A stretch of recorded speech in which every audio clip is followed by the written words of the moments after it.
All right. Now we've done our research with the customers, what type of customers we're going to go after. That was in the profile stage, right? Identifying the profiles of customers we want to go after.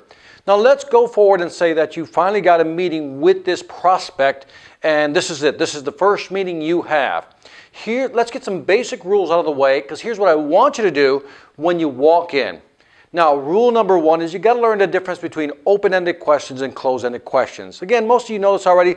Do a quick recap. An open-ended question is a question that asks for more information. Can you tell me more about that? That's an open-ended question. A closed-ended question is one that can be answered with a single word or in the affirmative or negative, which is yes or no. Or sometimes yes, no, maybe. Get the idea? That's a closed-ended question. Now, let me give you an example of both how they play into your questioning behavior when you walk into a meeting for the first time. When you're talking to a customer, sometimes you want to gain information. That's when you use an open-ended question. Well, Mr. Customer, what types of products are you using today and how have they been performing for you? Notice how they have to fully answer that. Now, if I just ask, who are you using today? They might just say, Customer X. That's a closed-ended question. Doesn't lead you down any road in terms of finding out more about what's going on. Because the key here is to find out what's going on with this customer before we do our full presentation. So again, an open-ended question asks the customers to expand on what you want to know about their business. Can you tell me more about that? What have been your results with that product that you've been using? Closed-ended question. How long have you been using it? 2 years. Simple cutoff question. That's a closed-ended question. Are you happy? Yes. Okay, you're not going to get far with those questions, but they're good for confirmation. Closed-ended questions are good for confirmation. Would you be open to considering another vendor?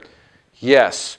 See, that's a confirmation letting you know you can move forward with the presentation. Get the idea? Open-ended question gives you more information from the customer. Closed-ended question, you're seeking confirmation to move forward. Having said that, it's worth noting that as you're talking to customer, let them do the talking. The 80-20 rule applies here.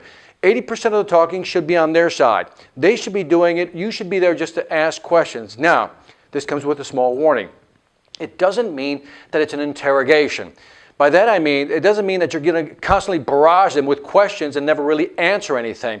It's always good to ask maybe 3 or 4 questions and then insert some information that you want to share with them. Again, don't go into the presentation, just share some information with them because that provides a give and take environment. If you're constantly asking questions, that becomes an interrogation or an interview and they don't like that. So what you want to do is try to create some type of ebb and flow in terms of conversation, but make sure that they're talking 80% of the time.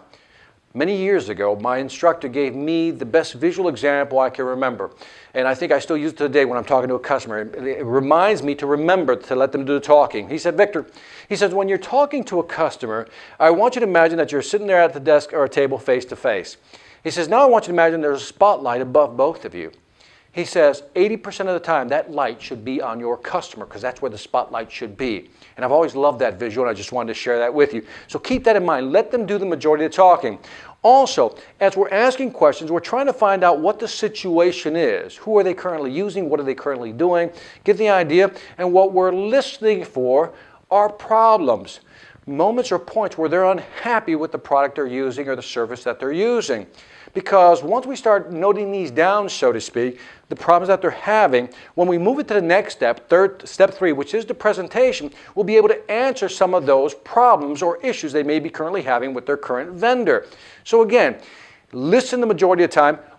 Ask open-ended questions to get a lot of information. This information is supposed to give you information about their situation, and what you're listening for are problems that they're having. Again, you're looking for unhappy points.